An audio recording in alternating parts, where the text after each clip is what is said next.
Hey everyone, welcome to Smash Trivia. I'm your host, Smash Trivia John. You can find me on Twitter, Facebook, YouTube, Twitch, and Instagram by searching Smash Trivia. Follow everything happening with me.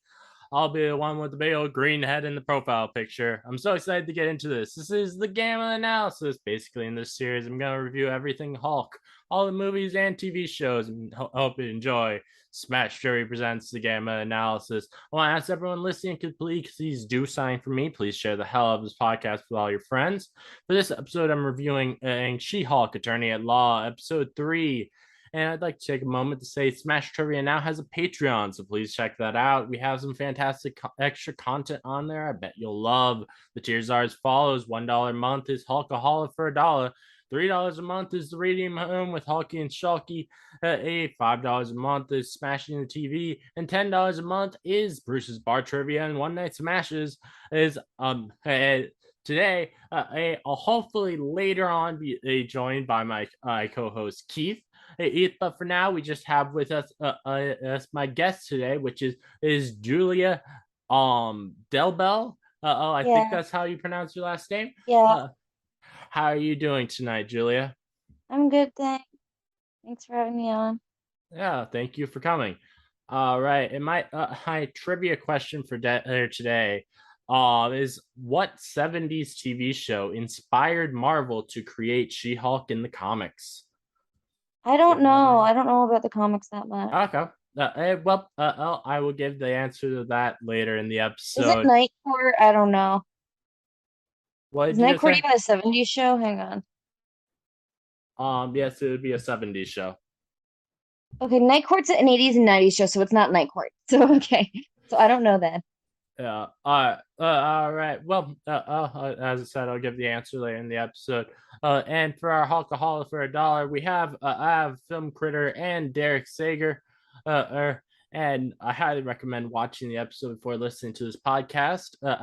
And the podcast I want to shout out this week is Movie Night with the Boys. I listened to their episode on Sonic the Hedgehog 2 yesterday, and I really loved it. They go into great details about references to the games and cartoons, which I found really interesting. So, stuff like that interests you, please check them out. All right, so let's get into this review. This episode is titled "The People versus Emil Blonsky." So the episode starts with Jen going to see Blonsky a pissed because he didn't mention the underground cage fighting at the Golden Daggers Club. Blonsky explains how he was forced to leave his cell by Wong, so it's not his crime. And then the scene cuts to Nikki in Jen's office reading Wong's LinkedIn page to Jen on the phone. And she tells Jen how she sent him a thirst trap of her with a bunch of books, which I thought this scene was hilarious. And then then right afterward we get Jen in her car, she turns to the camera, say, how I know you all I can't wait to see Wong. I get it. I just wanted to make sure you know this isn't a cameo every week kind of show. Oh, it's not. Well, except for Bruce, Blonsky, and Wong. Just remember whose show this actually is. Is I love that scene because basically, Well, like, the whole thing is, though, with that, mhm, this is technically the ironic thing is this is more of a cameo of the week show than any yep, other show Marvel's done so far on Disney Plus. Because they're having cameos every week, and not to spoil next week, but there is more stuff next week, and we know all there's more right, coming after that. So it's like we oh know yeah, there's more coming. So I feel like more episodes than not are gonna have these cameos, but I do like that they called out the people who like make too big a deal out of cameos and like yeah, because it does seem like certain people in the fandom will like judge the whole series, like a whole series or a whole project based on if a cameo they wanted to happen happens. And if it happens and it's just the greatest thing ever, it's yeah, amazing, it's 10 out of 10. And if it doesn't happen, it was pointless. Why did they bother making this project? yeah. So that's kind of how it's been. I think So that I'm glad they call it out. It's just happened. funny that it's in the one where they're actually doing cameos. I think that happened a lot with WandaVision, though I do feel like some of the criticism with WandaVision was granted because as annoyingly actors did tease multiple times how there would be big cameos, even though there wasn't. Some of it was jokes though, like Paul Bettany teasing himself.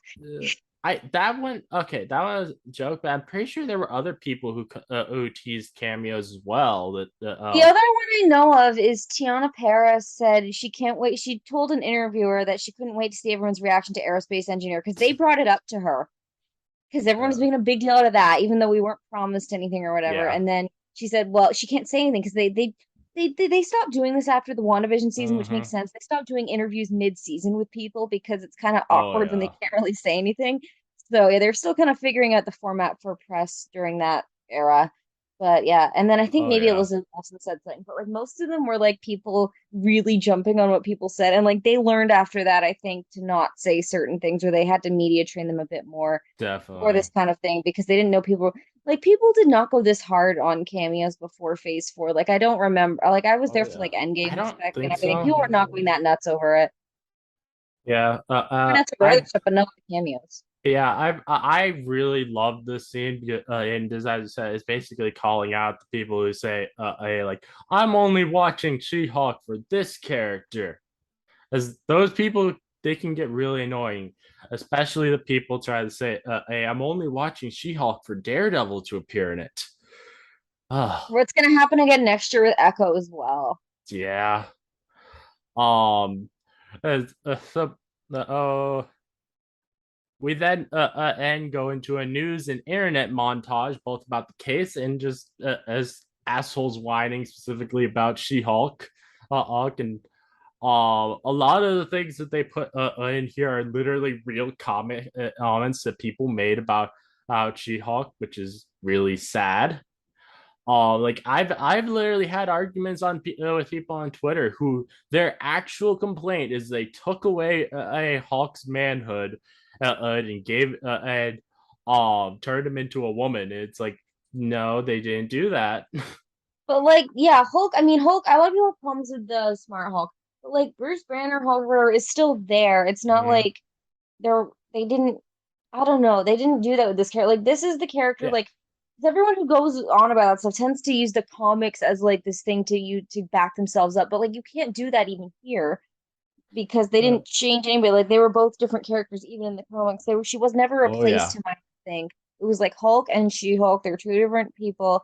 They're two different things. They're not even Hmm. she's not even supposed to be taking on the same mantle as him. Yeah, and also they act completely different.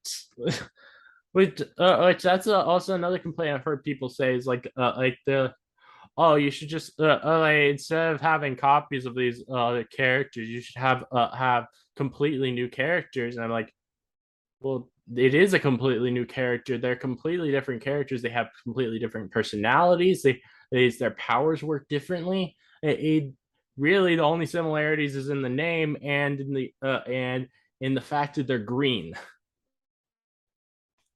uh Yeah, that's really it. so, So yeah. um Well yeah, uh, this criticism is not new to Marvel. mhm. So like I mean, this is a good show. I think if they're gonna call people out, this is a good show to do it with because Oh it's more of yeah. like a comedy and meta show. So it's a good Yeah. place to do that kind of stuff. Like they also call it the cameo thing, like we mentioned. That's a Hmm. good spot to do it. Like, and I know And people are saying stuff is too funny now, but like I think it's because I think uh, that's might be a nature thing of just the order of projects coming out. Like we have a bunch of funny ones in a row. Like last year we had a bunch of bleak ones in a row, and we were also oh kind of like, oh yeah. my gosh, this franchise is getting so sad, and now it's like more funny. Like I don't know, they could have like switched the order of something so we could have more of a variety of tone because like the tone this year has been a lot sillier, which is fine. Like I like Yeah. that after like as a nice breather, I guess. But I know some people are bothered, so I think that may be why this show's also getting some more complaints. Because we just had Yeah. Thor 4 and like Ms. Marvel was also more lighthearted, etc. Definitely, I can see that. Yeah. Also, another reason why it makes sense for them to do it in this show is because She-Hulk, literally in the comics, like she almost constantly would call out the rampant sexism of the era, and that was always one of the things I've always loved the most about She-Hulk. Is unlike like Deadpool when she breaks the fourth wall, it's not always just for comedy. Sometimes it is to call out these things. Yeah, it's cool. And it's cool that she's doing that in the show too. Like it makes sense. Like that's it fits the show well. It fits the Oh tone yeah. well. And everyone going on about comics wanting to be comic accurate can't complain about it. Yeah. So yeah, you're showing your true colors there if you're complaining about this and you're always going on about comic accuracy. Yeah. So there we go. There's a real test. There you go. And And I'm not someone who cares that much about comic accuracy. It's just funny for the people who do, who are complaining about this. yeah. So I wrote that was in my notes how I wish that She-Hulk and Hulk existed in real life just so they be we could have them punt the asshole misogynistic sexist into the Yeah. atmosphere. Um, and I imagine this episode made them all very mad, but I'm on cloud nine right now because that's exactly what I wanted this show to do. Yeah, and they also during this reference the at least in my opinion extremely cringe and he Hulk joke that people make. And then and I also saw one on comment in the there was this scrolling live stream chat that I actually found pretty funny. It was someone said that they want her to use her platform to talk about endangered lemurs, which I feel if she saw that comment, she probably would talk about them. Mm-hmm. So we cut to Nikki watching the news as Jen walks into the office.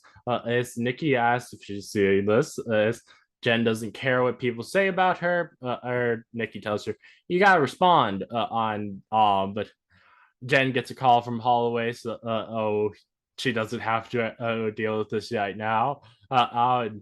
So they start heading to his office. As Nikki again starts trying to tell her she needs to do an interview, that everyone's asking for them.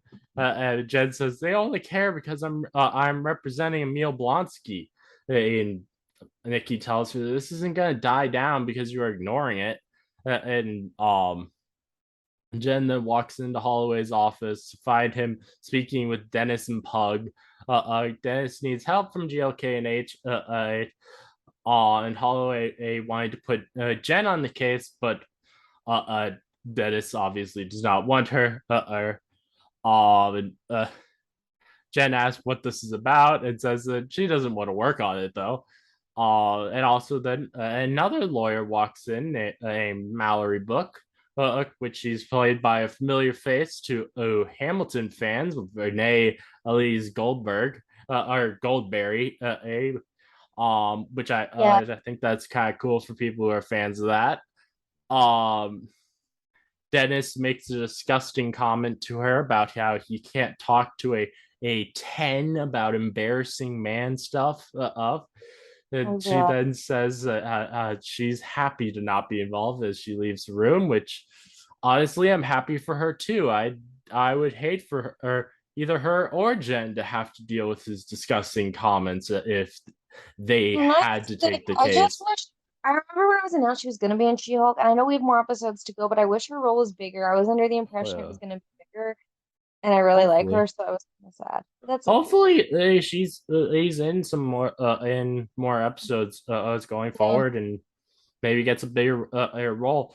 I Pug only had one scene last week because they introduced him. So and he had the entire B plot this week. So I would not be surprised if they give her at least one episode where she has the B plot. Um, which I hope they do that.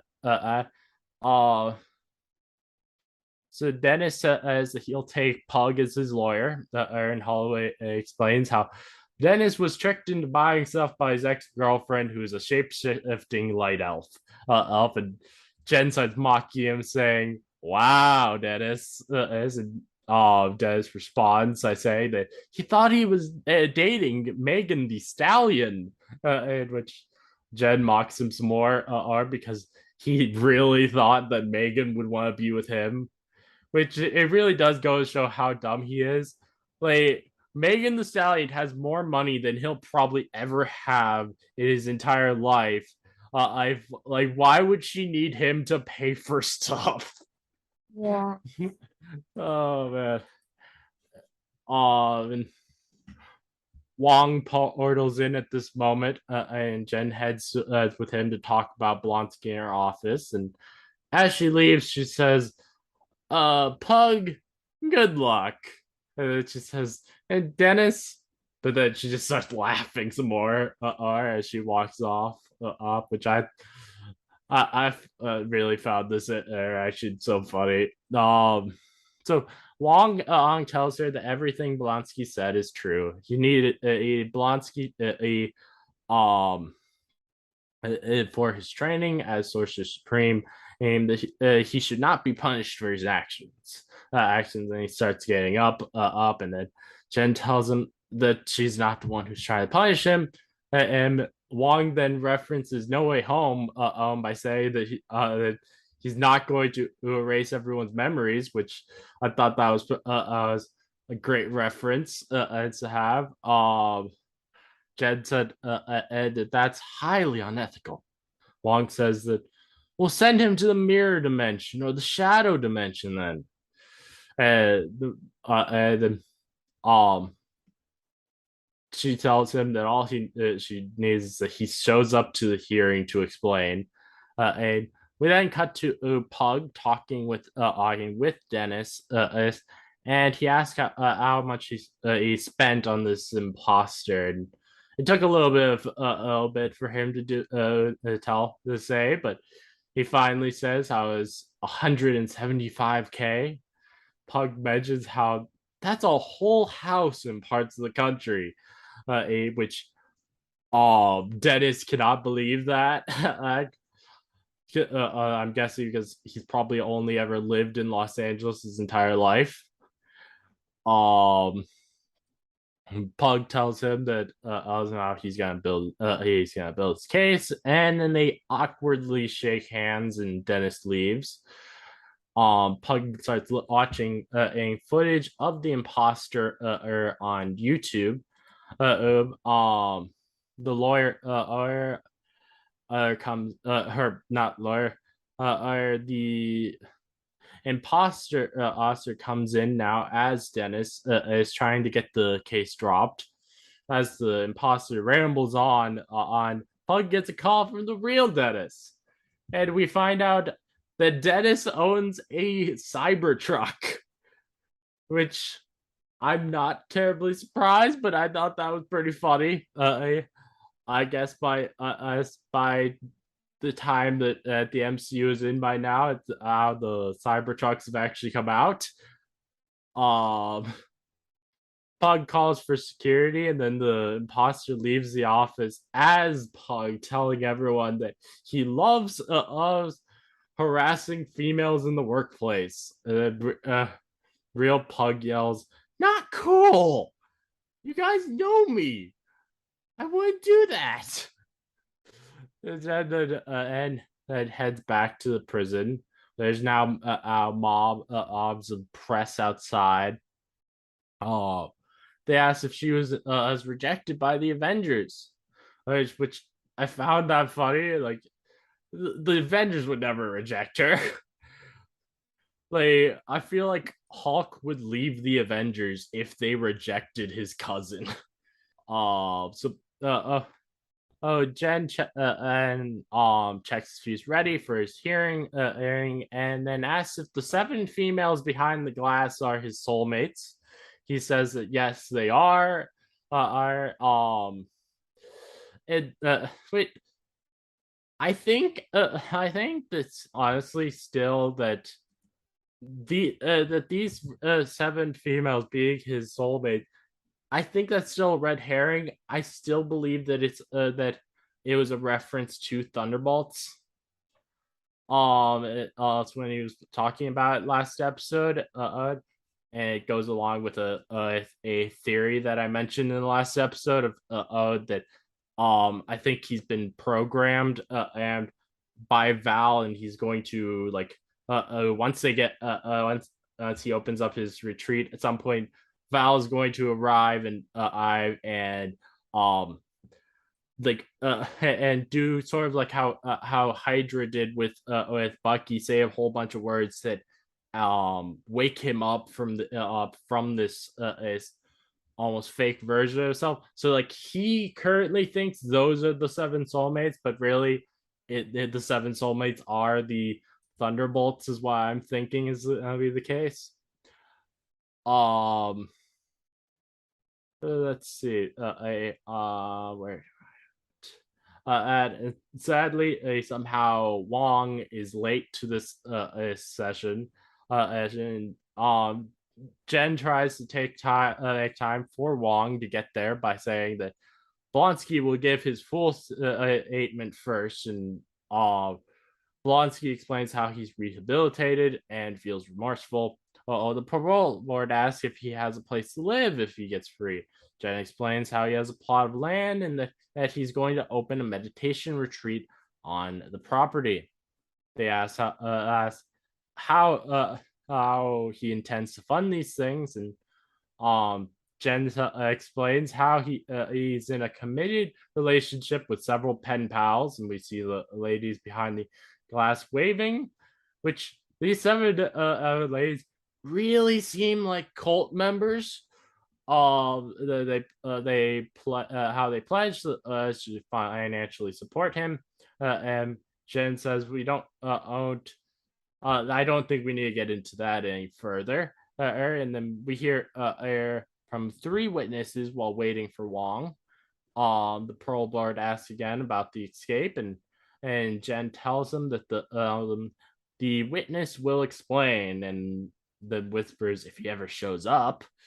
Wong portals in at this moment. It's almost like he's about to perform a song with how his entrance is sought, which I thought that was hilarious. Wong starts explaining, and then we cut to Dennis and Pug in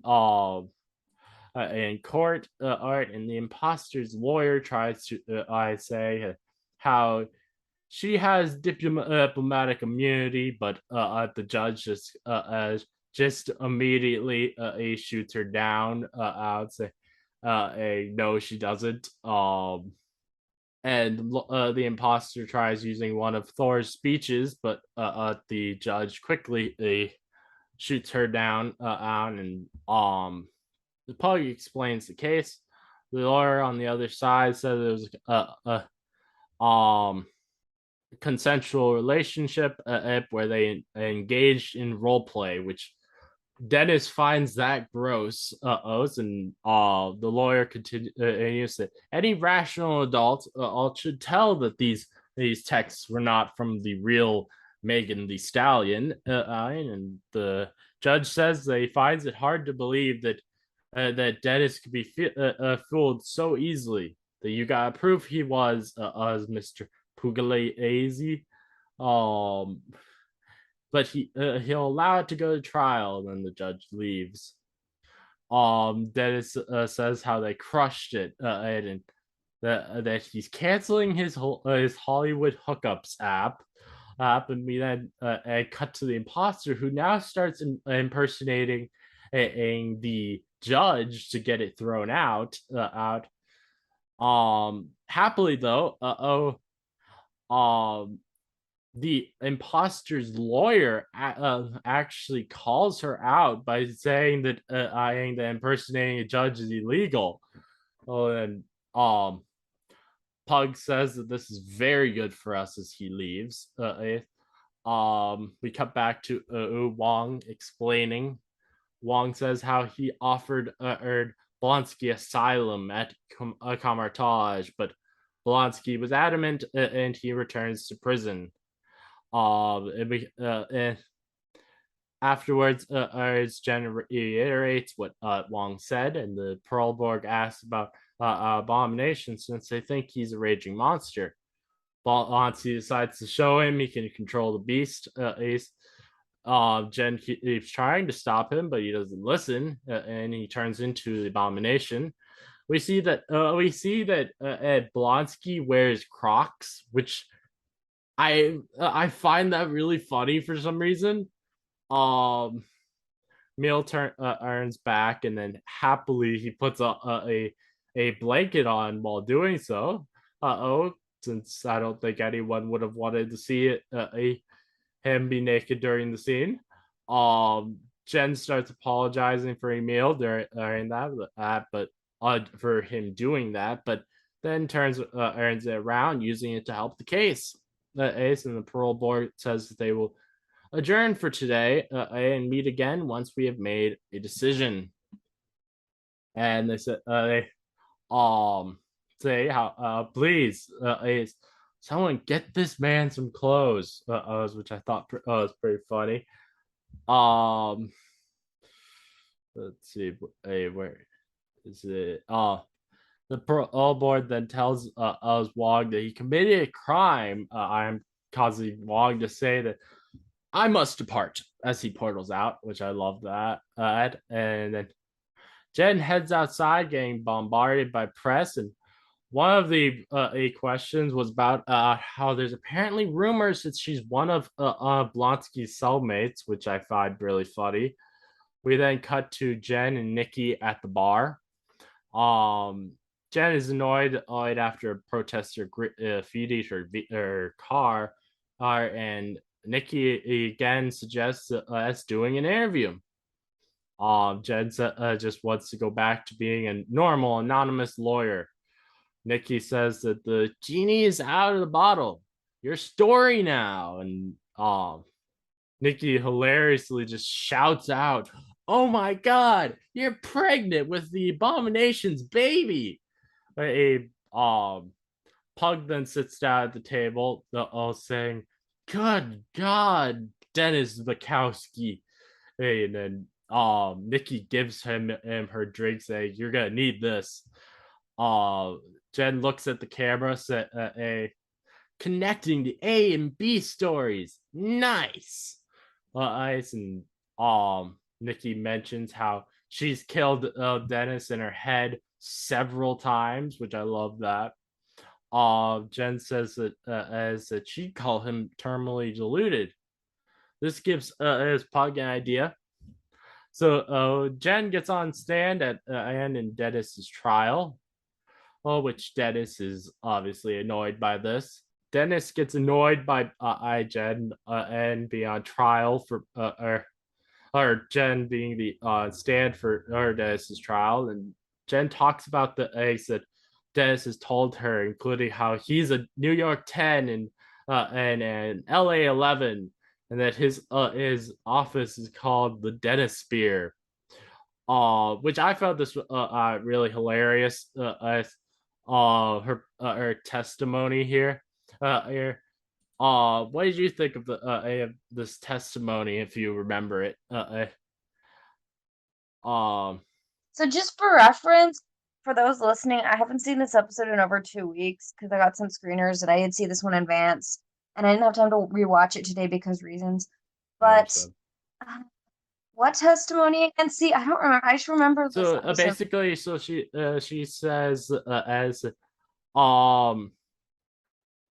so Dennis is unprovoked told them about his love life and how he's a New York 10, LA 11, and wait, whose and also, testimony? For Jennifer Walters. I don't remember what she said. I'm sorry, it's been 2 weeks. Yeah, she said it like how he's how Dennis has told her that he's a New York 10 and LA 11, and that he also calls his office the Dennis Spear.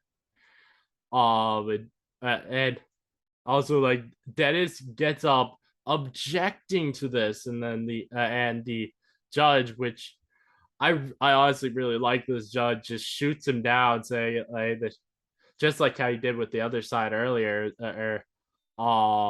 telling him how he is not representing himself up in this case, and also this is their witness. Is all right. Well, let's see. Pug asked Jen, "Do you believe that Dennis could believe that he could pull Megan the Stallion?" And then Jen, with a big smile, says, "Yes, because he is truly delusional." Oh, So, what did you think of that response from Jen to the question of Do I you mean, it believe was he's a clone? accurate, yeah. Yeah. The judge says that Dennis and Pug won, plus Runa is sentenced to 60 days, which honestly to me feels like it's not much time at all for impersonating a judge. It seems like a serious offense. Um, does 60 days to you? Does that sound like a appropriate amount of time for I impersonating a don't judge? know. Oh, you mean the Asgardian lady, right? Yeah. Yeah, she Uh, starts impersonating the judge earlier in the episode. yeah, I mean, I guess, but like, didn't she also get convicted for the other thing she did? Yeah. So, Yeah, I don't know. I'm not American, so I don't know how your legal system works. I don't know okay. how. I understand. I don't know, because like I watched the show and I'm like, hey, I don't know if this is accurate. I'm not American. It's probably Okay. similar in Canada. That's where I am. But yeah, I mean, it was fine. I did get kind of annoyed when she did that Asgard's not a place, it's a people line, because I feel like that line Oh is yeah. so overused at this point. Like, it's not even funny anymore. It's Yeah, just every time someone from Asgard shows up, you know they're gonna say it, and it's just really eye rolling now. I can see that. Or So maybe I don't know if they've used it much or the internet overused it or what, but it's like every time someone from Asgard shows up, it's like you know they're gonna say that line. Yeah, here comes the yeah, line. And yeah, like it's just one of those things they've kind of run dry in the yeah. I MCU. can So see that's the main that. thing I remember from that character. It was a fun character otherwise. I liked it. Uh, I liked her. so we then see the actual real Megan Thee Stallion in the back, acted like she says that there's only one Megan Thee Stallion.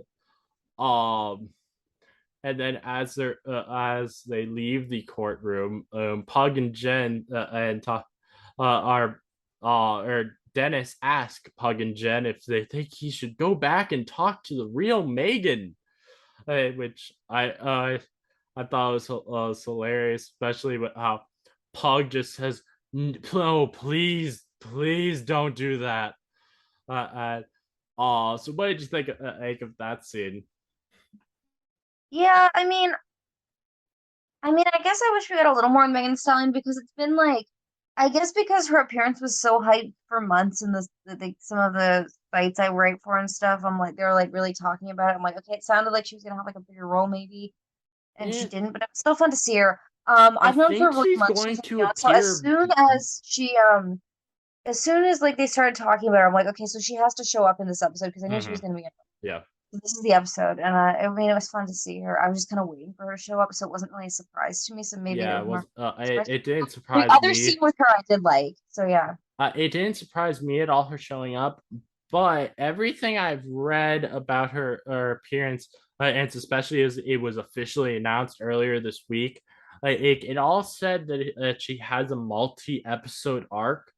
So I think she's going to appear again later in the What? series. I did. Well, I don't know when she's gonna come up because I've seen next week she's not on it. I don't think that's a big spoiler, but she's Yeah. not on next week at all. So I hope she shows up again. Maybe she'll Yeah, be and like, I'm guessing it'll have something to do with why she's hiring Jen as her attorney in the post credit scene. So oh let's see, a Dennis says how he wishes he had a way to remove her powers, which this gives Jen an idea that Jen says as that stays between us to the audience, which I love that as I think like she's basically saying here, I don't like the idea that I've got a good idea from Dennis Bukowski of all people, but so we're gonna just keep this between us. We're not gonna tell anyone. It's Dennis who said that. Uh would do you think that would you agree with me? That's probably what she's is meaning by that. can you repeat that, please? Yeah. All right. So um that Ennis says how he wishes there was a way to remove her powers, which just gives Jen an idea. And Jen says that Jen then says to the Remove camera, whose powers, Jen's? no, remove of the Asgardian Okay, yeah, uh that's who I thought. Okay. impersonator lady, which uh, Jen says that this stays between us, that she's talking to the audience, and say that that Dennis gave her this idea, which I feel like she was saying, basically saying here that I don't like the idea that Dennis Bukowski of all people gave me an idea, but I'll take it. I'll take it. But I'm not gonna tell anyone it was him who said that. Like, I don't want anyone thinking I got it from him. Um, would you agree that's probably what she's meaning by this? Just Yes, keep the stays between us. probably.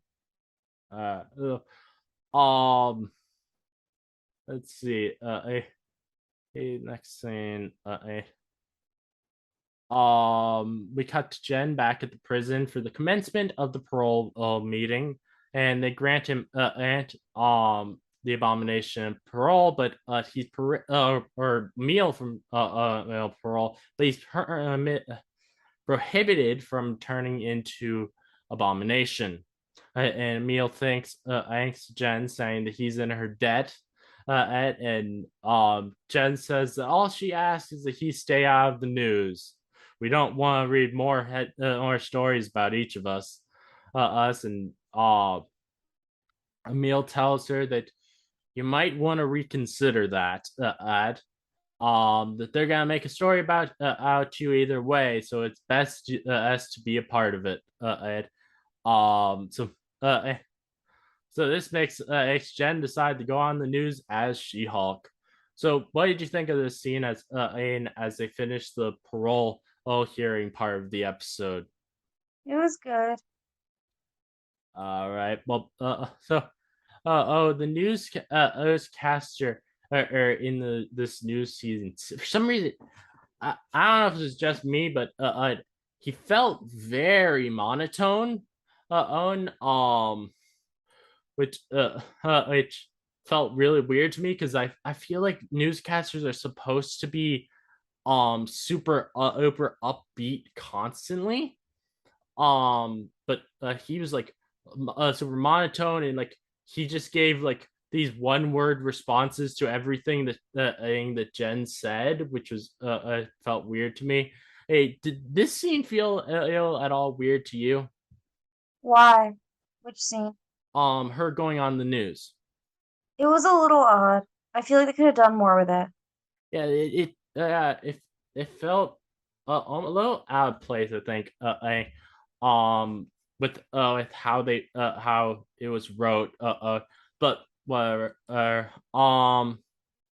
So and then they all at the end of the scene he mentions that they will hear She-Hulk's Hulk's died in exercise routine, which Jen says, "I'm sorry, what?" Which I thought that was hilarious. It says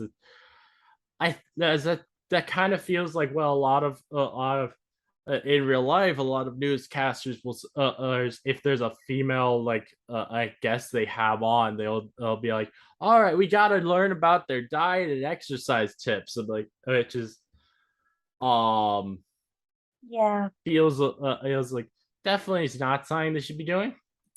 Um, especially if they're not telling the person who came on beforehand that they're going to force them to talk about that. Mhm. Um, so uh, uh we cut to Jen arriving at home as these guys in construction gear jump her. And she struggles for a bit, but then and just stops, saying, "Oh wait," and the hulks out. She throws one of them off her, and then tells they tell her that she's been strutting around, showing off her powers, and she asks like, when has she ever done that? And then she asks if they robbed an Asgardian construction worker, and the leader of the group says, "Yeah," in the surprise tone, like, "How did you know?" And then Jed says, "Let's do this," and she starts beating him up. One tries to stab her with a syringe, but it just bends because of her strong skin. And then they run off to their car. So, what did you think of this fight scene this is, I think, really the first time in the series that we've actually got to see a Jen have a full-on fight scene with a bad guy. That's not like super quick and like you had with Titania in the first episode. Yeah, we definitely need to see more action. Like, I know this isn't full on action show, but like it's She-Hulk. We're gonna want to see her in action, of course. So yeah, so I like that they did that here. Yeah, I thought it was a pretty good scene. So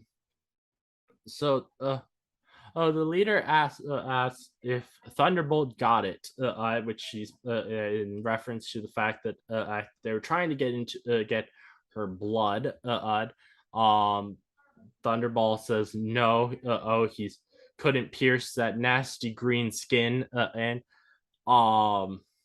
which the voice for that character sounded very familiar to me. And I'm wondering if that means that we'll possibly be learning who these guys are later on in the show. And they're and at least one of them is going to be going to have been played by a recognizable actor.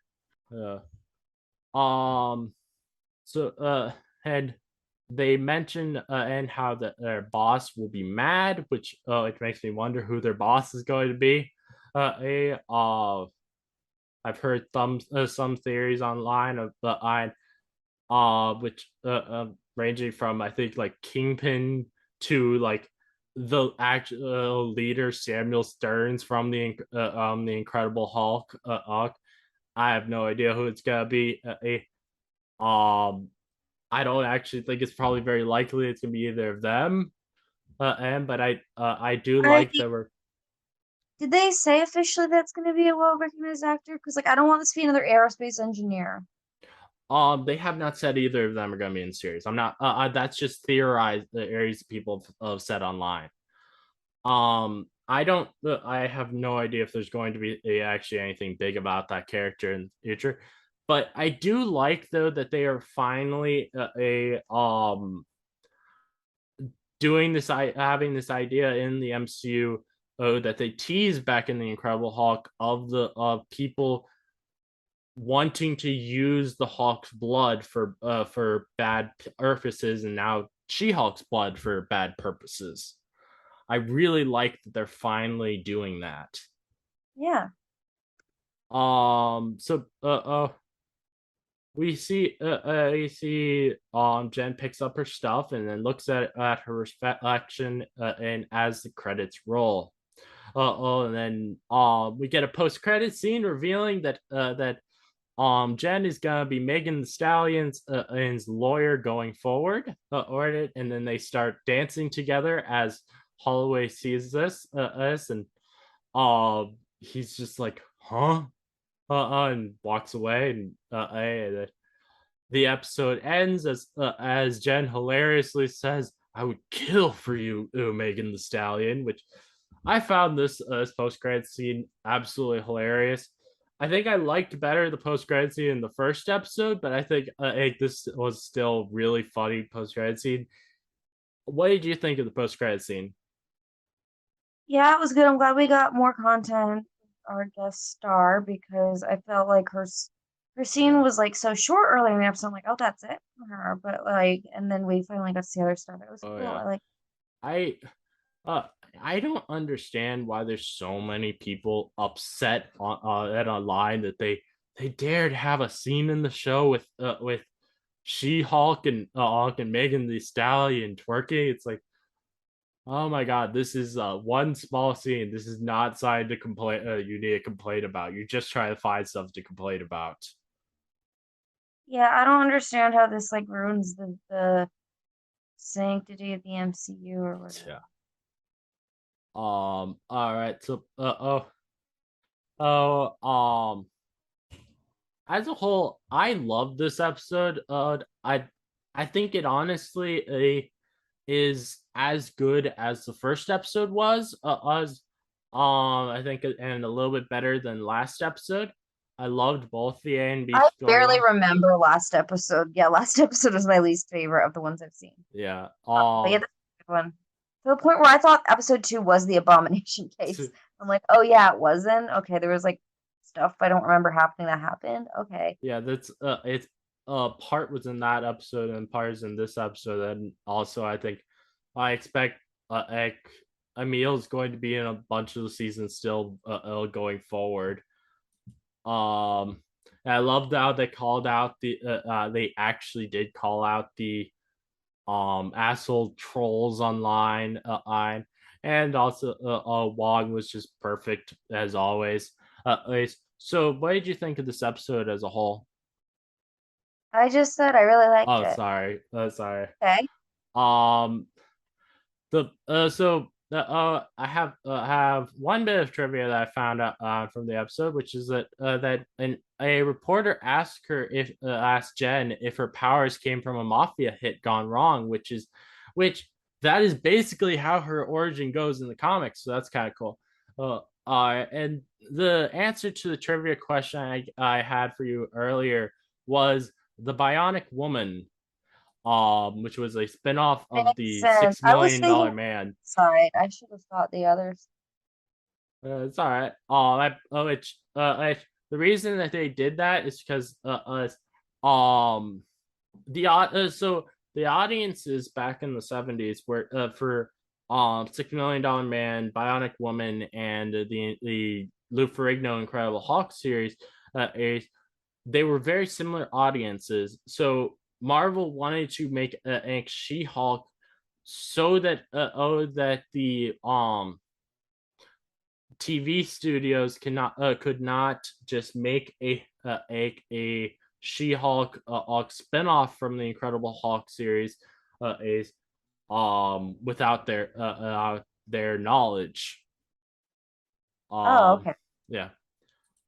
So, Oh. is there any last things you'd like to say before I end off this podcast? Well, thank you for having me on. I can't really make predictions. I don't think I'm allowed Yeah, to. I I've seen next definitely week. understand I mean, that. there's 5 episodes I haven't seen, so I'm So, looking yeah, forward to talking about those.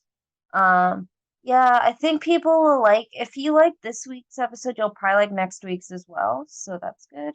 But like next nice. week's my favorite of the ones I've seen. Yeah, Um, like a Again, it's very lot of silly, what but I've read out of the since I before this came out, I spent like a few hours on social media just looking at all of the reactions to the first 4 episodes, and it seemed like a lot of the reactions were that are that as the episodes go on, for the exception of episode 2, it just gets better and better.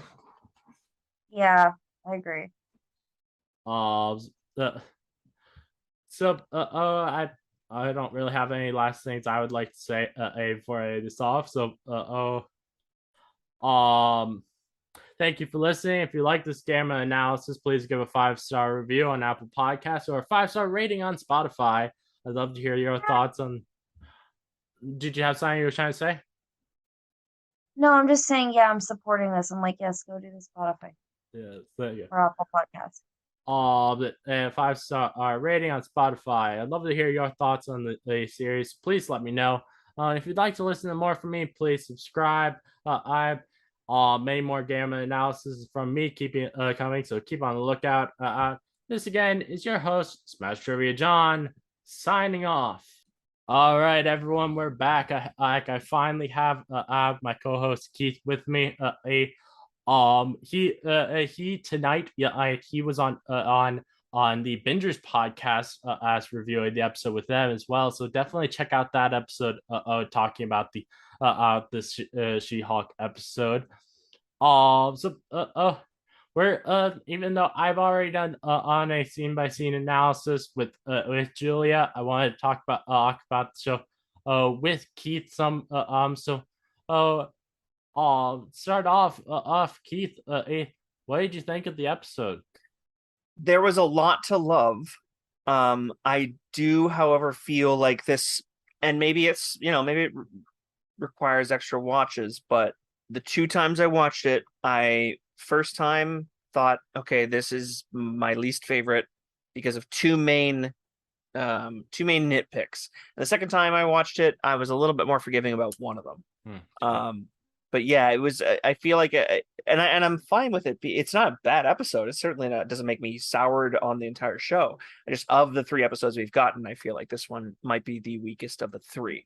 So I'm excited to see the 4th and see if, because every series we get from MCU has got a weak episode, or an episode you could consider a little bit less than the others. But yeah, what did you think? I actually really liked this episode. I thought it was on the same level as the first episode, and I think honestly, for me, I thought the second episode was a little bit weaker than this episode, but as you know, I still love that episode. Yeah. And the thing, so when I first watched this last night at 3 a.m, I thought it was even better, honestly, than the first episode. As I've gone through watching it again and doing the review, I think it's not better. It's about on the same level. But that's still really, really good. And the thing is, from what I've heard, all at least the next episode, it's supposed to be even better. So since we would guess that they do, though, those first 4 episodes would leave you with a cliffhanger, right? So I bet you this next episode is going to have one. I'm excited. I think it is a hard thing for me is if this is on the same level for me as the first episode, since I gave that a 10 out of 10, and as things get even better, I'm breaking out of my my scale for episode numbers.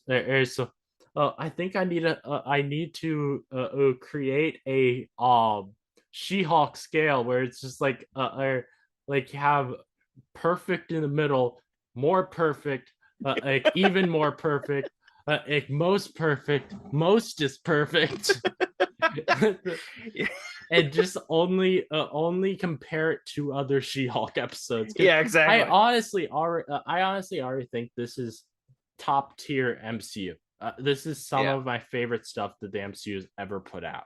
And you've been waiting for so long with having a Hulk anything that was a solo thing, that was kind of exploring the life of what's going on when like that kind of power is explored. Iron Man, Iron Man, Thor, Captain America don't deal with a transformation into this rage driven kind of thing. And I know Jen Walters is different than Bruce Banner's way of dealing with it, but certainly you've been waiting forever, if it feels like, to have the MCU kind of back in your court, back in your favor. So I'm glad, man. I'm glad you're enjoying the hell of it. I think I'm enjoying it all the more because of watching the 70s Hulk with you and seeing it in an episodic kind of format, instead of seeing like 2 Hulk movies and then just seeing the Hulk alongside everyone. It's nice to see something that's more Hulk centric. My 2 nitpicks are they're very superficial. They're not deep. They're not hard to argue against. Essentially, the one is that the B story, I felt, broke up a lot of things that I was most interested with. I wanted to see more Wong and Blonsky. I wanted to see. I wasn't really sure who I believed in that story, whether Wong was telling the truth or Blonsky was really being 100% honest with us, or if there was something more there. But they kept cutting away to this B story with Runa the elf and Pug, and the character you care about most in that B story is Pug. But we barely know the guy, and I feel like he wasn't featured very much in this side quest. So it was very strange to keep cutting back to something that had none of the big key characters that we were just getting to know. I think it really helped for that B story how they had at the end, and Jen and came to the trial and got on stand for or Abomination, or not Abomination, for or Dennis, and basically just shitted all over him, which Derek will enjoy that. Yeah, it was. So it's a more of a metaphorical shitting. Of course. It's not the best bathroom for pooping. It's not that kind of thing. The seeing her get to shit on Dennis obviously was a great moment, and her being involved in that B story finally. It was great to see her flex that in front of Dennis, which we could clearly tell in the first couple episodes. Barely seen much. Yeah, in at least the first one. You already know you want her to tell Dennis the god awful truth. Yes. And that was a great cathartic moment. But I was pretty happy with the B story, mainly because as I wanted to, I was really wanting to get to know Pug a bit more, and this is, I think, it gave us a bit more about Pug and his and like he felt more, I think, a real character in the show than he did with that one scene in the the second episode. I just feel I don't think, and also like I don't think his like in the second episode he had this very like specific accent that I think that they were like trying to play up for comedy with that at hi I'm Pug and stuff. But then they didn't really play that up in this episode, so it just felt more real, and I like that. Yeah, it would have been annoying if he talked like that the entire series. It would have been weird. Yeah, it would have grown stale fast. But his first impressions in that moment where he shows them the gift basket, it was a very funny and random moment for that first iteration. But I'm glad he mellowed out and became a little bit more three-dimensional. The character, I just felt like most of his scenes ended up serving some other purpose more so. The most I feel we saw of Pug really showing his usefulness was 2 lines.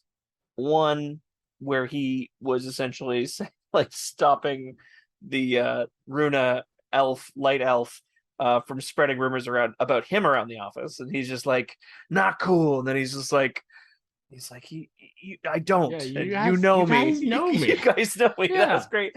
The other part that made me laugh the hardest was when Runa went up and impersonated the judge, and then he immediately understands who's doing it. He immediately calls her out and says, "Come on, Runa, this is getting broad."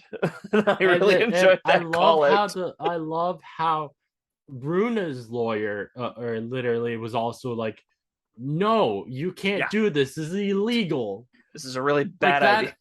That to me, I really liked that, because it was like even her lawyer her lawyer is actually being treated like like how a real lawyer should act, and not just like oh, she's on the bad side of the lawyers so she's just going to allow bad things to happen, which is not how a real lawyer would act in that situation. They would tell off their client if they're a good lawyer. I got another question for you. Okay. Do you think that the 7 pen pals, soulmates, better 8s, which is one of my favorite lines of Blonsky's, do you think that they were purely a red herring? Or do you think that they are do you think they're a red herring for the audience to be like, oh, they trolled us, they made us all wonder if the Thunderbolts were talked about? I think they're a red herring for the audience. Or do you think that they're a red herring simply for him to have a story? And then what I think personally is that he's getting covered and out of jail because Val is actually pulling strings. And I want that to be the case purely because it reiterates the Thunderbolts thing. Or do you think it was just purely a red herring just to fuck with people? I think that Val's definitely involved. I think she's going to she does want him out of prison, and I'm still holding true to my theory I had last episode of she has reprogrammed him, and she's going to say some words that bring out the real Blonsky later in the season. Isn't I think just like how I said at how Blonsky he's not lying with anything he's saying. I think he does believe it in his heart. but it's not the real Blonsky because he's not because he hasn't been awoken yet. I think Blonsky believes that those seven ladies are his seven soulmates, but when he wakes up and she says the whatever words that she chose for it, or he will we will find out that the real seven soulmates are the Thunderbolts. So you think he's been basically led astray, and that so in your opinion, he believes and is completely earnest and honest with his being reformed, and being no longer a threat to humanity and everything. I like that. I like to think that because his character seems very, very genuine in those moments of explaining himself. He also just these moments where he's like smiling while looking at the footage of fighting Wong, and he's just like, oh yeah, it was it was a what he says a sorcerer supreme, master of the mystic arts, and his name was, and he just seems very flippant with this knowledge. And like I think there's more to Wong in his story than just Wong needing to train to be the Sorcerer Supreme. What? I think there's definitely more going on there and I think we're going to find out more about that in upcoming episodes, because this is not the only episode Wong's gonna appear in. There's really? Are you sure? Yes, I'm sure, because there's trailer footage of him in a courtroom. Okay. Because I thought about that line where he's talking about the Book of Ashanti. That would be fake. Okay. The Book of Ashanti one could have been fake for the trailer, because it seemed like that was the scene Antioch was in. Could have been just a dropped line. They're like, well, he's in the trailer, but not in the episode. I don't think they would have made for the trailer a scene of him being in trial. Fair. Yeah. And so I think we're going to find more about that. Like another line that was in the trailer that got that I think was for this episode that they changed, which I wish they'd kept, because it was a great line in the trailer, was when Nikki and Jen are walking into Holloway's office, and Jen mentions how they only want interview me because I'm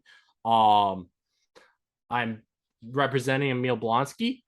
In the trailer, though we didn't know in the trailer that it was in response to that question, really. But in the trailer, Nikki said, no, they care because you're big and green.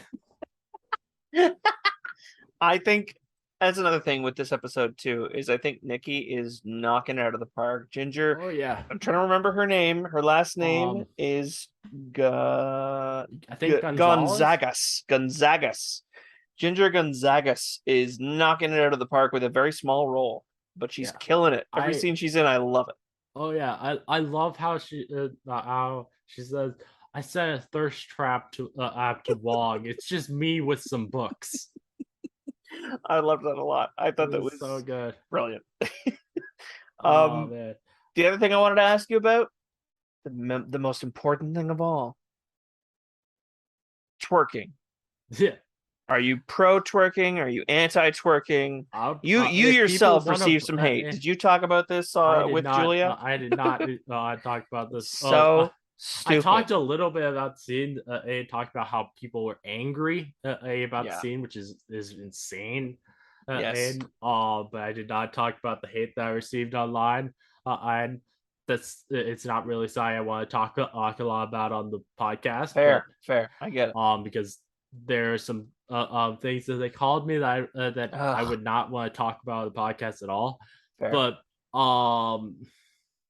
I was thinking immediately last night. That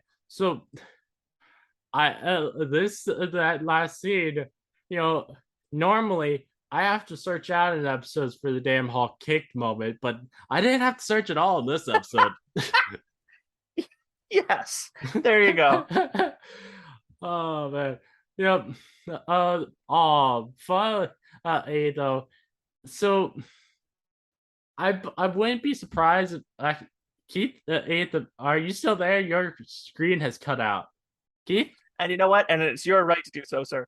Oh, now you're choppy. You're back. Yeah, yeah. Can you hear me now? Out. Yeah, I can. My hear internet you connection was unstable, but it's now back. Okay, cool. Though people will, people probably would guess from based on how I mention all the time how I'm the damn Hulk cake moments. They probably think think that I'm like extremely attracted to butts. I'm really not. I'm really not, honestly. Like, you know what that though? Does not. It's just literally a joke to me. Because of that one time in the '70s Hawk when your fiance said that that to you. Caked up. Yeah, funny. No, it was Katie. She's right here actually. Yeah. It was you that started a trend of noticing when Hulk had a caked up butt.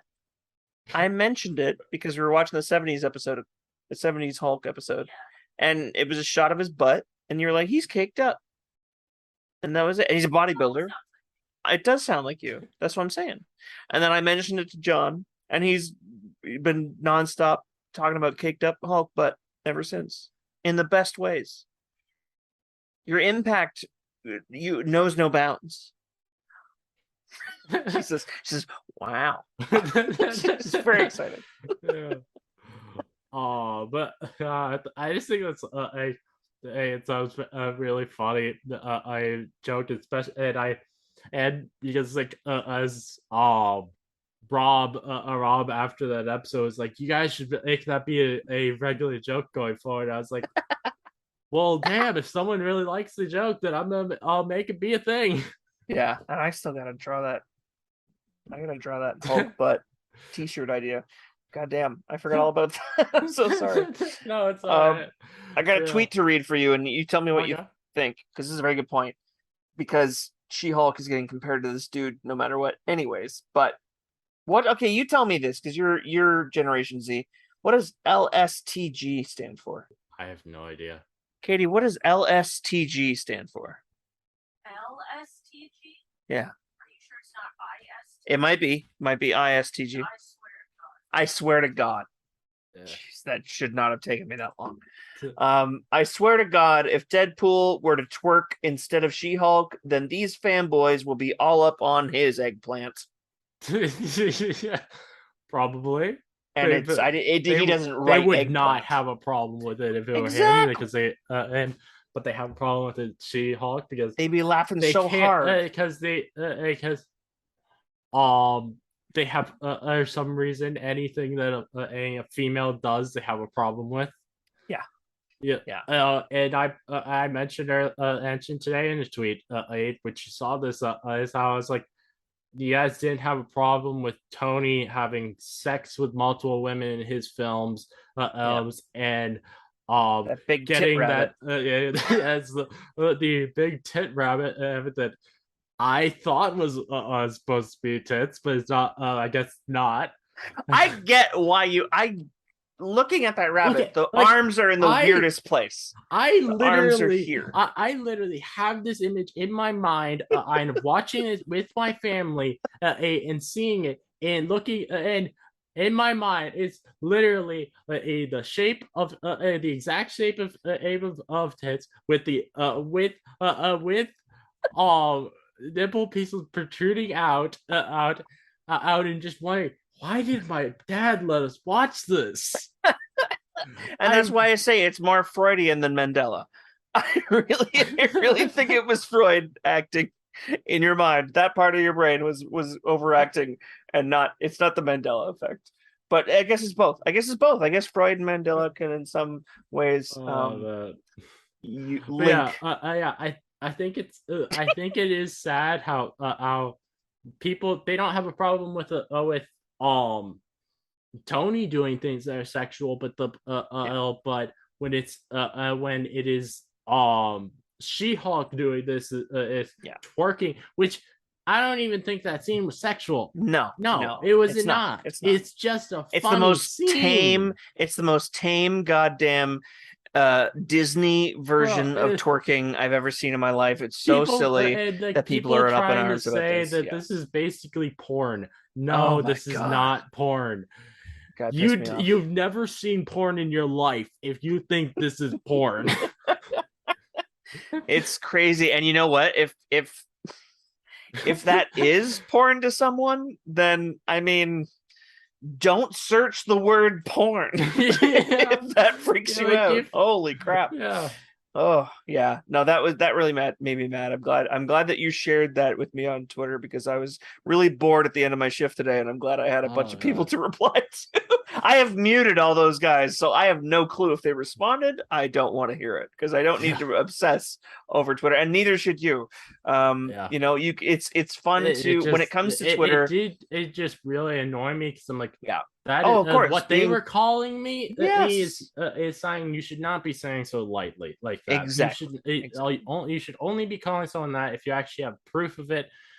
And like, and that's their yes, go-to. I know I shouldn't. I should not let it bother me. But the thing is that, as you know, I'm so on to, you know, it really does it does bother me when and I'm someone who is a very emotional person. I'm not I'm when someone says something like that, I'm it's going to bother me for a while. It bothered me the entire night. Twitter is a place to, if you want to engage in that kind of discourse, if you want to poke the bear, as my dad would say, actually. If my dad knew about Twitter, oh my God, dude, he died long before Twitter even existed. But if he knew about Twitter, he would be using this all the time. He'd say, if you want to poke the bear, don't be surprised what happens. That shit is toxic. It's one of the most, it's famously one of the most toxic social medias out there. It's not a place to have discourse on a respectable level. So if you're gonna question anybody, and it is fun to do, believe me, it's very important and fun, in my opinion, to question sometimes and fight back a little bit and push back. But you have to disengage after a while. Yeah. You have to compartmentalize and walk away from it, because it will get under your skin. It drives me insane all the time. If I get in a fight with someone on Facebook or get in a fight with someone on Twitter, it can eat at you.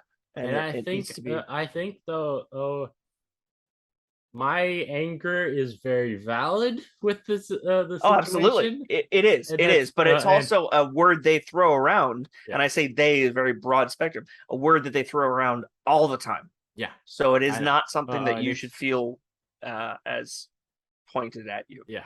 It's just that was a lot today. So I had like I was trying I work on my notes the entire day, but they were just getting me down by I saying all this shit. I'm like, oh my God, I literally was just trying to say that how I know for a fact that children find twerking funny. Yeah. Gyrating hips in any case. Yes. Some people will look at it as it very sex much and only sex. Reminded me of stupid. How the adults acted in Turning Red, like when because that was a very big thing in the film. How the adults do not want the kids having fun with dances like this. Yeah.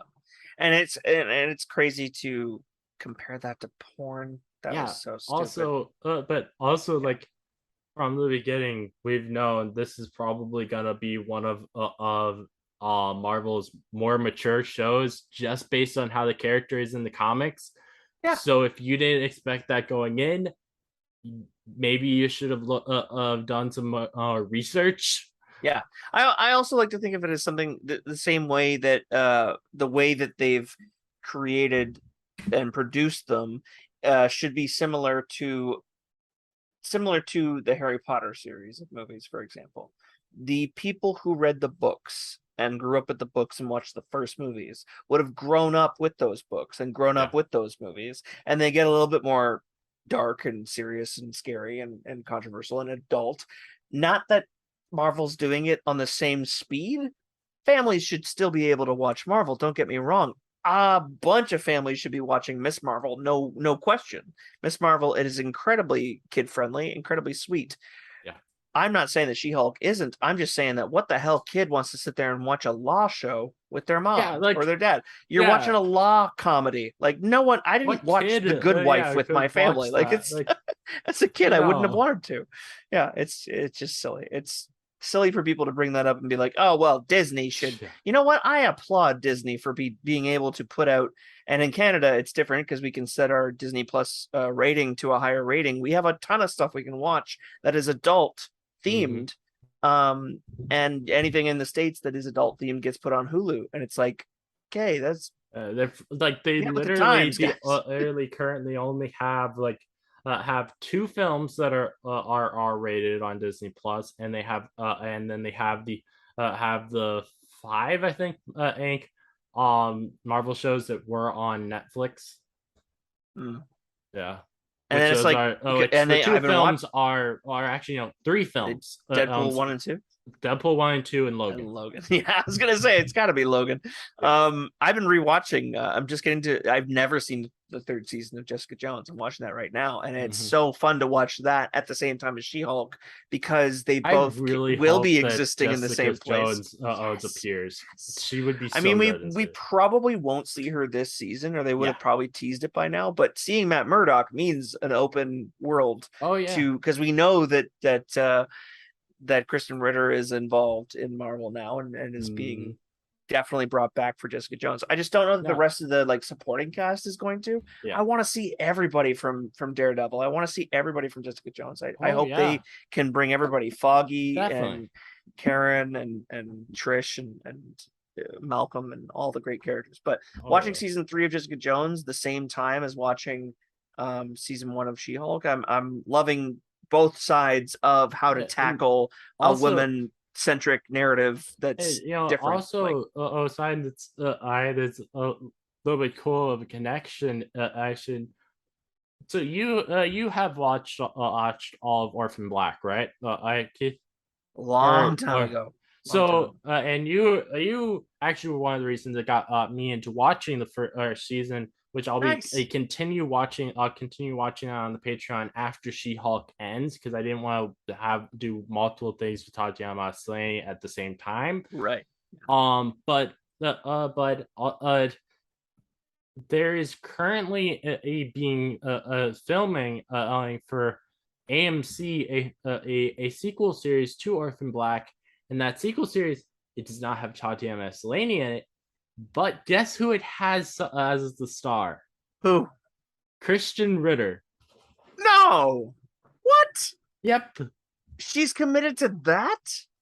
Oh my God. How's she going to be able to do both? Maybe she'll just pop up in certain parts. Maybe they won't have a Jessica Jones series, but she'll show up as a guest once in a while. Yeah, I feel like she'll at very least appear in the Daredevil Born Again series. Yeah, because she's definitely got the acting chops to play multiple styles, multiple she's so the reason she's so suited best for Jessica Jones is because her character in Breaking Bad is so much like that. Her 2 characters, those 2 characters are that character she played in Breaking Bad absolutely got her the part for Jessica Jones. They wanted a misanthropic, drunk who could be such a biting tongue and so just fuck off to the whole world and in a great way. And I love Jane from Breaking Bad for that reason. But yeah, it'd be cool to see her play other parts because I've seen her play different things in what is it, the bee in Apartment 13. I love that series. Yeah, and she's also in Big Eyes, that one Tim Burton movie. There's a few things. I think she also has upcoming a series, I think, for HBO Max she's doing with Elizabeth Olsen. Oh my God, that's awesome. So there are a few things I wanted to bring up with you before I end this off. I want to ask you about one. What did you think of the scene where she's talking about how this is not a cameo of the week type show, and I remember whose show this actually is. I mean, I love that a lot. I thought because I seen that in the trailer, I wasn't surprised by Mhm. seeing that moment, but I do think it's important to have said because it's a good joke as well as hey, this is the first episode without Bruce, like- and that's a big shadowing figure, like under living in the shadow of Bruce, in the shadow of Mark Ruffalo. And I think that with him not being in this one, this was I the can first definitely see that. really She-Hulk episode. This was the first like solo career, which was great. Yeah. I also really liked it because because for months there were and it was really annoying. I out here see and hear people on Twitter are saying I'm only watching She-Hulk for Daredevil, and it's like shut the hell up, dude. Like you can watch Daredevil series for Daredevil, and you can be happy that he's up here, but watch She-Hulk for She-Hulk. Yeah. And I like watch it seeing for the main character. How would you feel? How would you feel if like WandaVision came out and people were like, "Oh, I'm only watching this for Director Haywood." what a great character to zoom in on. Or I'm only watching this for Jimmy Woo. I'm a big Jimmy Woo stan. Yeah. Yeah, it's like it is silly and it'd be fine if they weren't like 24/7 for months on just saying that to the point where it just got super annoying every time you saw it on social media. Wasn't it kind of funny that people they very specifically point out that, and Kevin Feige talks about it a lot, and other stars in the newest iterations of Marvel, that the first 10 years of it had a lot of white male centric characters, right? All driven by white cisgender straight males, and then the little subtle differences in genre, whether it be one be a spy thriller or one be a comedy or one be a Asgardian, Shakespearean kind of feel to it, people were still able to agree that, oh man, there was this much violence and this much manliness and this much heroics. Like I loved it, and it's so unifying for so many people that everybody could just get behind it. And now that we're dealing with so many different kinds of lead stars, now people are saying, oh, it's not for me anymore. MCU is not for the span has widened, the demographic has widened, and it's diversified, and that's if fine. you don't want to watch one series, you have other stuff to watch. Wait for Daredevil Reborn. That's fine. You go ahead and wait for Daredevil. There'll be other Also, male-centric shows. There were people movies. complaining about the fact that I think it was Jessica Gao, the showrunner, said that that Daredevil will be funny in the series airs. I'm like, he was funny in Daredevil. Yeah, he was funny on the Netflix series. There was a lot of humor in that, and so it's kind of a stupid complaint to complain that he would be he's gonna be funny in the series. Yeah, and it's like I don't think there's really a Marvel property that is not trying to give you some laughs. If you want seriousness, watch Batman versus Superman. Watch Man of Steel. They don't know how to do quippy comedy moments, and some would argue that MCU doesn't know how to do comedy themselves. If they don't like that kind of comedy that the MCU is producing, that's fine. But I think that they really do hire some amazing writers, some amazing actors, some amazing directors to perform that. So Jessica Gao, the showrunner on this, she before making this, as her previous work was on Rick and Morty already. And she literally made one of the episodes that won an Emmy for its comedy with Pickle Rick. Well, she did Pickle Rick. And the creators, Rick and Morty, Dan Harmon would talk on his podcast all the time about how he really smartened up after working on Community for so many seasons, because he started doing Rick and Morty, I want to say, between his time on Community, but I could be wrong. I think he did Rick and Morty after he finished up Community. I might have been juggling both for a short time. I think he started working on it while he was still on Community, but I don't think it released until after Community ended. That makes sense. And what he definitely made sure to do was deal with his demons as far as hiring mostly male writers, deal with his biases that he should have dealt with years ago. And in Rick and Morty season 3 and onward, when the show arguably got a lot more interesting, he made sure to have a diverse writing team, a staff of writers that were both male, female, gay, and straight. Everybody was he made sure he's not going to hire any more people who have a limited perspective. Yeah, but they're not they aren't very to the times with their with how they act about things with Chevy Chase. Yes, oh my god, yeah.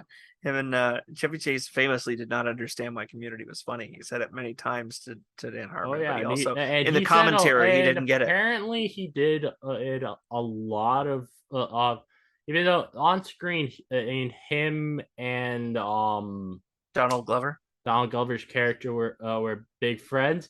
Apparently, behind the scenes, he did a lot of racist things. He did not understand that Donald Glover didn't like. I don't know that it was a matter, like, it's certainly wrong what Chevy Chase was saying.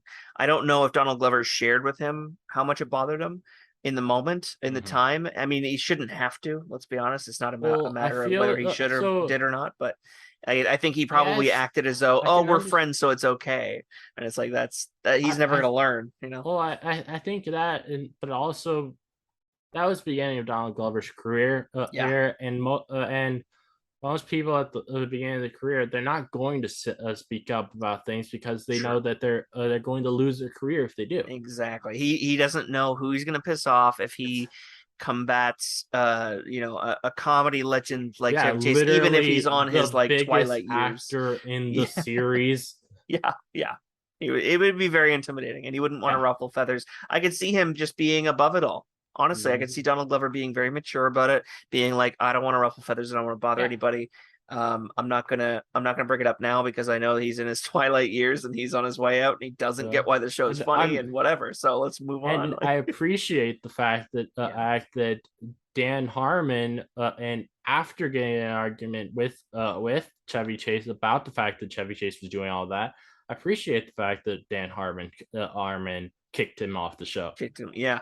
Like, he doesn't deserve to be on the show if he's gonna act like that. He had a big struggle with the producers. It's one of the reasons Dan Harmon got kicked off the show.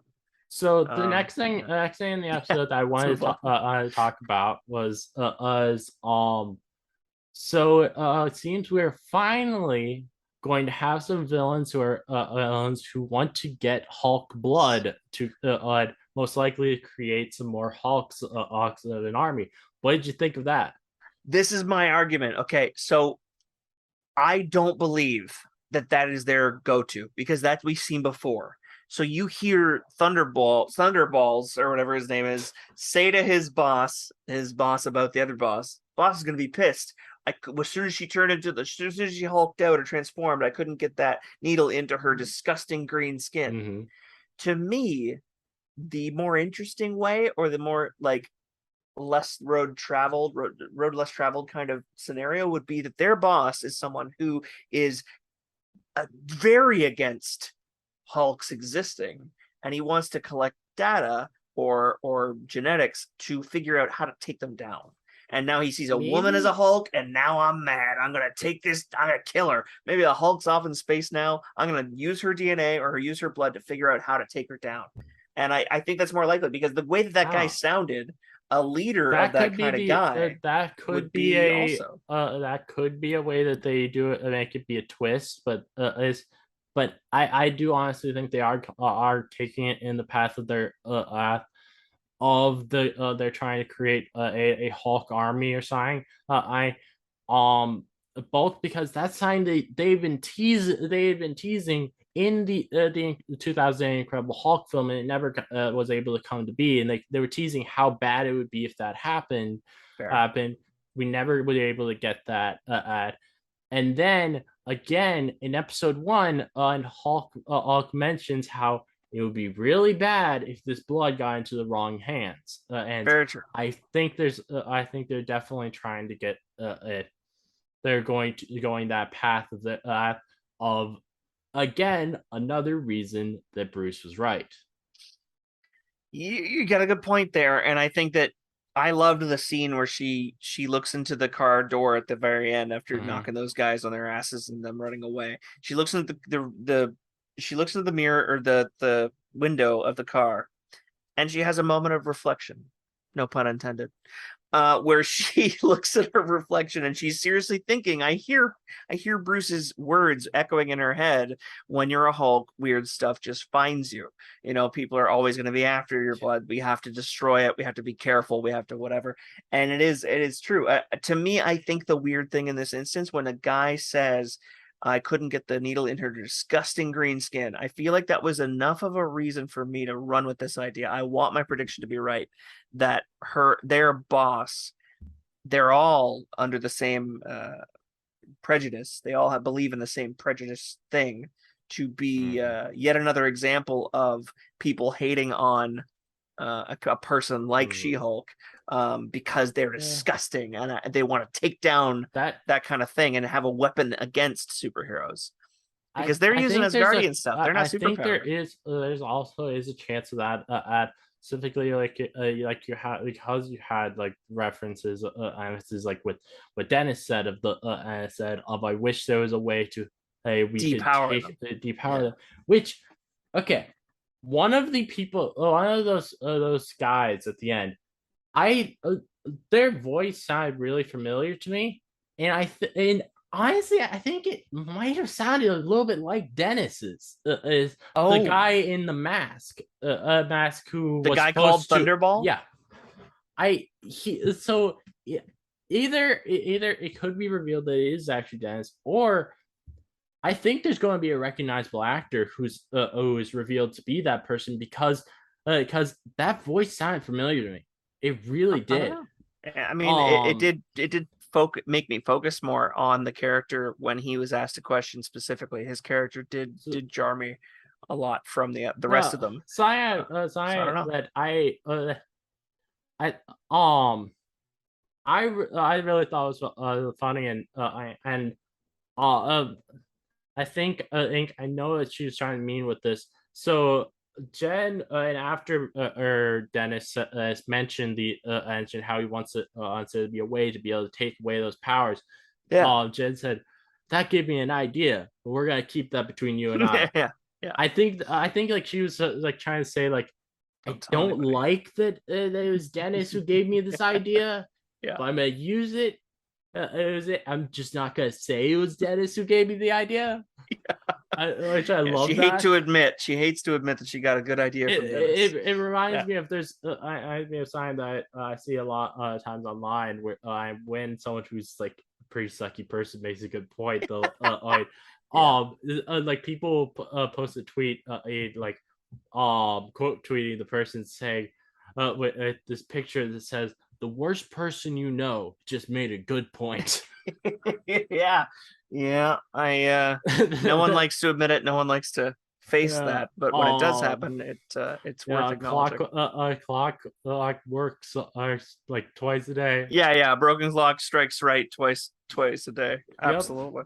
Yep. So which I think though the only reason I would really go against the idea that they might try and go that like removing powers route is because that has been done multiple times in the X-Men movies, right. And that would feel like reusing a storyline. That's fair. They might want to harness it. They might want to create a Hulk army. I wouldn't be surprised by that either. Part of me wants to see, because it really struck me weird as him describing her as disgusting skin. You know what I mean? Like that struck me as, this is the words of someone who's been really indoctrinated to be a bigot against maybe superheroes or maybe Hulks or maybe just people who are different. Yeah, so I didn't really think much about that line, but I can understand that. I have a response to a Facebook comment that I saw someone put out today. Someone on a Marvel Facebook group I was reading said that was mad about this episode. People were praising this episode, and he was one of the comments. He said, so if they ostracize half the fan base, is that a smart business move? And a lot of people were responding pretty quickly with, what the hell are you talking about? Like, you think it's half the fan base? Look, half the fan base agrees with you as far as being misogynistic and against the twerking scene specifically. It is definitely not half the fan base, and there's but also, if this show was as doing as terribly as these people all try to say that it was, then why would it have had within 100,000 viewers of WandaVision? WandaVision, exactly. which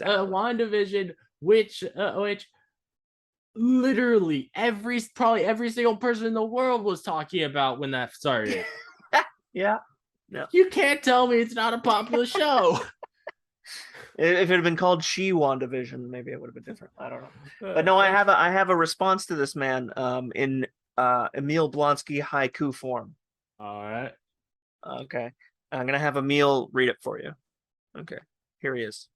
If you think that all men take issue with strong women, then you're a baby. Nice. There you go. That was absolutely not my best Emil Blonsky at all. Did you see a few days ago that Marvel's like the She-Hulk page actually put out a bunch of his haikus? Really? Yeah, they did. Shit.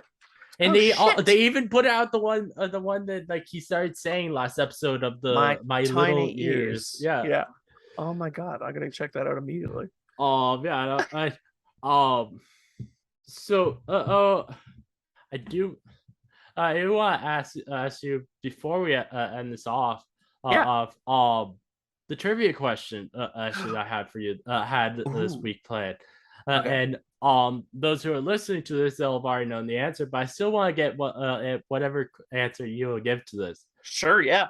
What 70s TV show inspired Marvel to create She-Hulk in the comics?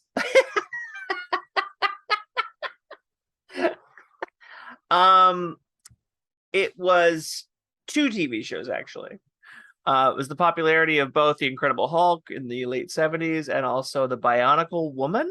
Yes. Is that the name of the show? The Bionicle Woman? The Bionic Woman. The Bionic Woman. Bionicle is a Lego thing that I forgot about. Yes. Yeah, so basically they which I Bionic Woman was out of the $1 Million Man, right? That was a spinoff of I think was it $10 Million Man?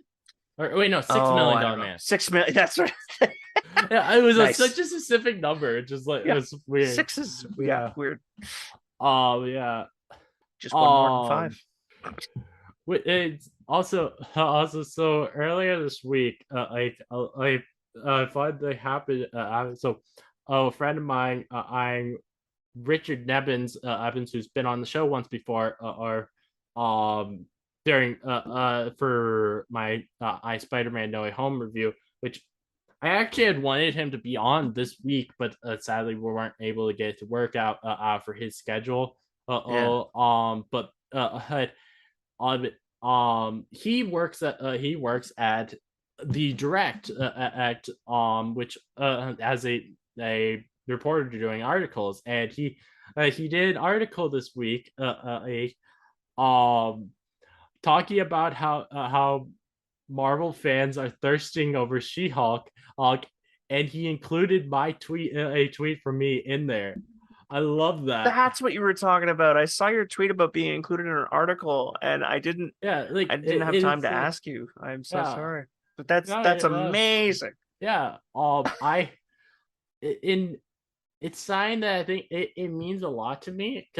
Like, as people who've listened to this podcast should know because of my Turning Red review, for the longest time I was afraid of my attraction towards things. And I have started being able to finally feel able to say things like that publicly, and I'm and not be scared of it, and it really, to me, it felt like a big thing. The fact that I'm not scared of the fact that there is a a site that has 1 million followers that saw my thirst tweet, and but versus like if that happened 10 years ago, I would be freaking out. I would be like, my life is over, over, because I would be thinking, if my dad sees that, there's something terrible is gonna happen. Yeah. But now I'm like, I'm finally gotten to a point where, at least online, and with friends like you, Keith, I feel comfortable enough that I'm willing to talk about stuff like that. Of course, because there's nothing unnatural or wrong about expressing that kind of stuff. You know, I tease you about your thirst tweets because I think they're funny. I think it's funny to do so, but in no way do I want you you doing so. Like, but in no way do I think you're not a disrespectful person to women. You're not going to be objectifying them. That is the only thing I ever worry about, is that anyone will ever feel like I'm going too far with something I say. But but I don't feel like the act of the fact that I am attracted to this is sign. I'm definitely not scared of that anymore, and that's a good thing. And I think it is okay for you to be able to say publicly, I am attracted to She-Hulk, and that's I think that should be a side that is okay, because that is a very natural thing.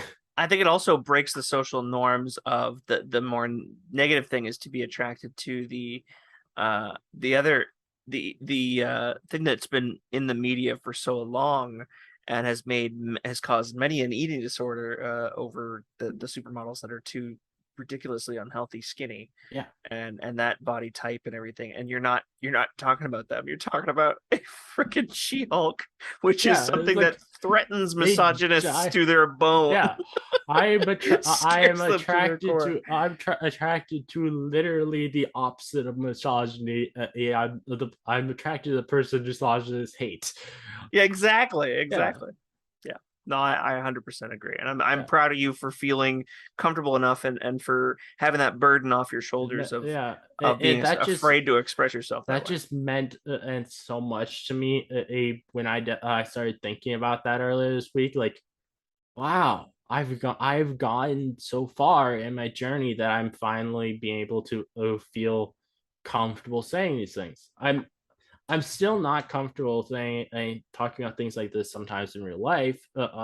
Particularly around my brothers, but I think that's okay. That's like, I have a very different relationship with my brothers because of what we went through than I have with friends of mine online. I think it's also a type of thing that when we have our online personas, it's a type of topic that would come up more naturally than in person. I feel like it's less important to talk about in person. Talk about the person behind the looks and talk about just the personalities that you meet, and online, push the fact that, hey, you know what, this will make the misogynist uncomfortable and whatever. Like, talk about, like, hey, don't be such an asshole about the She-Hulk twerking at the end of her episode. She's allowed to have fun. Like, it's stupid. Yeah. I would say it's not something that I think you're taking the right steps. And then also just the fact that it's like, the person I'm attracted to is this big, strong woman. Yes. And like, not as you said, like, not the tiny the dainty damsels and whatever, and the bullshit. And it's also like the personalities, but for me too, and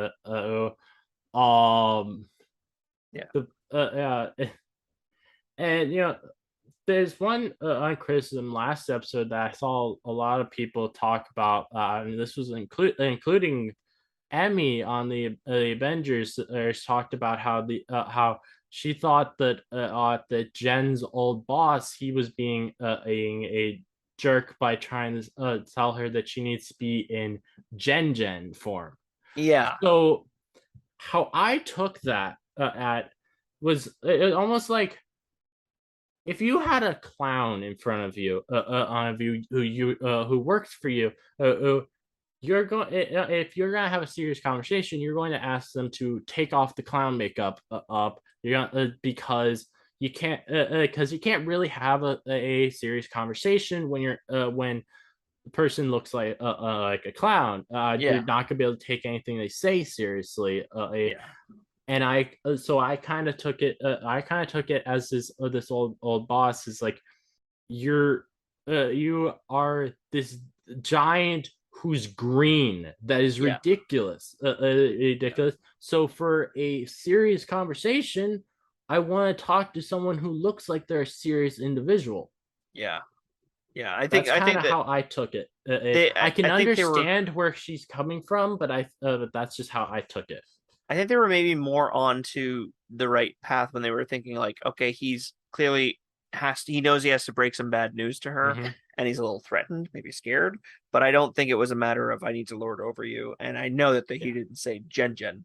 I know that he was saying Jen, Jen, as opposed to Hulk, Jen. He just wanted to talk to the person he hired, instead of this new media frenzy circus person that had just come out of and caused all this negative attention in his firm. So I get what you mean. 100%. Is there anything else that you wanted to talk about before we end this off? No, I'm excited to see this 4th episode because I have a feeling that with this episode, in my opinion anyway, not really ending with any kind of big cliffhanger. If anything, it wrapped up Emil's thing. I think this next episode's gonna be a big deal. Oh yeah, I think it's gonna end with a big cliffhanger. So while on the episode, Julia did give me a little bit of a tease for it. She said that there is someone who shows up that's big. It's gotta be Daredevil. I'm wondering if it's Daredevil. Yeah, I'm like 90% sure it would be, even if it's just for the last 5 seconds or even the credit scene. I would hope not, but I bet you that would make sense for there being a cliffhanger for the 4th episode. Though, as I said last week, I think the cliffhanger is going to be something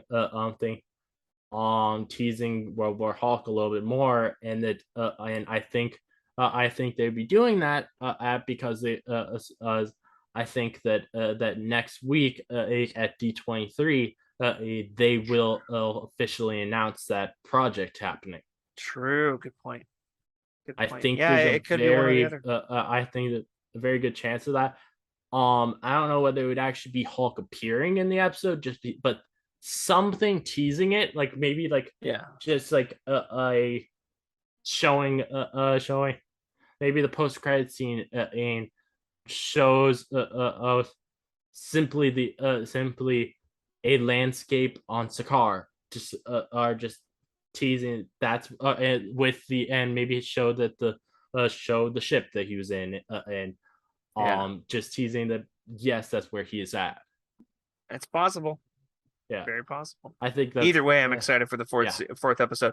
We've got I can't believe we've got 6 episodes left. Oh yeah, there's been a lot of theories from people who are trying to say that they don't think that World War Hulk is where they're going, and though I like a lot of these theories, the thing is I can't see Marvel doing any of them. It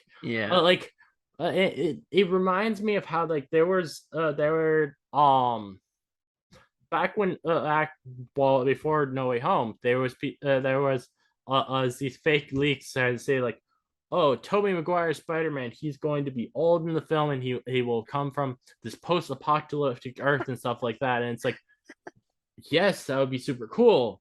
And I could see that happening in the comics. But do you seriously think that anything that crazy would happen in the movies? Yeah, they're going to keep it a little more grounded. There were people so basically the series for that I saw for where Hulk's going, one of them was that he's going to be a witness for Earth in the Ayrsham trial for Eternals, which I'm yeah, that would be cool, but It do you would. seriously think that that's something Marvel would do? Yeah, I think they're getting a They little usually far-fetched. go, honestly, I think Marvel are, with their movies at least, usually the simplest explanation of what, and the simplest place that they could be going for next is usually the right one. It's Yes. not, they aren't normally going that crazy places. Like, um, Well really, said. really, I think some of the only times they've gone to really crazy places is with Infinity War and Endgame. That's really Yes. the only times they've really let their freak flag fly. And that's a big budget of a movie. Yeah, And that they can afford to go that crazy. And yeah, maybe yeah, they will again, I feel like, with the Kang Dynasty and Secret Wars, but I think yeah. they have to wait for that kind of ramp up first. And it also, like, reminds me of, like, how everyone was expecting there to be lots of massive cameos in Multiverse Madness. I wish Yeah. there was. I wish there was, but also at the same time, like, there's got to be a part of us that realizes this is Marvel and they don't ever go that crazy. Really, they haven't, at least. Like, yes, but as No Way Home kind of went a little crazy with having Toby and Andrew show up, but but that was Sony. That wasn't really Marvel's doing. And also, but also, like, I think No Way Home could have gone crazier. They uh, what I was They could have, yeah. so one of my biggest gripes with No Way Home is, before No Way Home came out after that big tease at the end of Far From Home. What I was hoping for is to have the most different feeling Spider-Man film from anything we've ever had before. Meaning, I mean, Spider-Man on the Run, or the entire film being about him being in court for this or this case, and not a being, because that, to me, that would be a very those would be very interesting films, because they're unlike any Spider-Man film we've ever Yeah. had before. Some people want a circus. They want the spectacle to be so outreached. But sadly, and I should have realized this. It's just what I'm saying. Marvel does not try really ever go that crazy and go into these different directions than what is the most simple thing. And usually, so it would it probably actually would have been more surprising if they'd done one of those.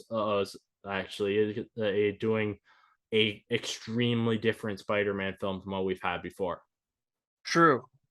Sometimes simpler is better, and just foreign territory in a different direction is better than just all out. Hey, how do we multiply everything we've seen before? And it is though, really is my biggest gripe with No Way Home, because it's like, we had this big cliffhanger at the end of Far From Home, and then they dealt with it in the first 5 minutes of No Way Home. Yeah, sure. Like, you had, like, literally, that was the biggest. I would say that is that might be one of the biggest cliffhangers in cinematic history. Honestly, with really one of the only places that's gone that is crazier is Infinity War, or cliffhanger to kill off. That everyone, is like, I don't think I've seen any other film franchise where their cliffhanger was as crazy as that. And then they just dealt with it in 5 minutes. Yeah. Like, fair. Can you imagine if Endgame they like they brought everyone back in 5 minutes, and then the rest of the film was completely different? Yeah. It would be like, what was the point? Well, why did we care about this this big cliffhanger? Instant high stakes and then instant low stakes would have been really disappointing. I agree. Yeah. Anyway. Well, I know you gotta go to bed soon, so I'm gonna end this off. Oh, thank you for joining me, Keith. Thank you for having me, man. Thank you for working around this tonight. It was a really, really fun night, and I'm glad I could help with both and be on both and talk about She-Hulk more. I'm excited to talk about She-Hulk episode 4 with you, man. It's gonna be a big one, I think. I think it's gonna be a lot of fun.